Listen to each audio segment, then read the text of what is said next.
नाताळच्या सलग सुट्ट्यांमुळे संतनगरी शेगावमध्ये भाविकांची मोठी गर्दी.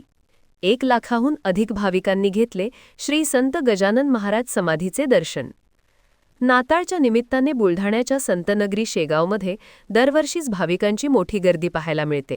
तर यावर्षी नाताळच्या सलग सुट्ट्या आल्यामुळे शेगावमध्ये भाविकांची मांदियाळी पाहायला मिळत आहे. एक दिवसात 1,00,000पेक्षा अधिक भाविकांनी श्री संत गजानन महाराजांच्या समाधीचे दर्शन घेतले आहे. देशभरातून येणाऱ्या भाविकांची गैरसोय होऊ नये यासाठी संस्थांसह पोलीस प्रशासनाकडून देखील योग्य ती खबरदारी राखण्यात आली आहे. आज सकाळपासूनच मंदिरात दर्शनासाठी मोठी रीघ पाहायला मिळाली.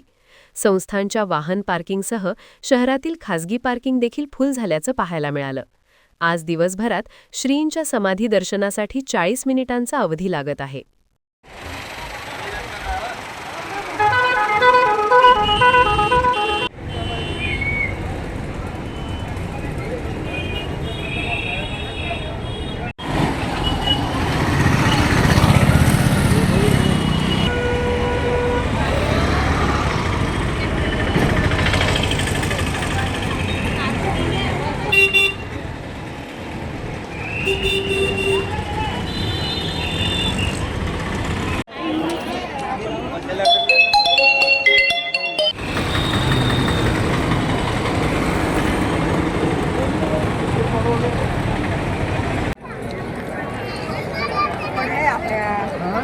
पडलेले आहेत आपल्या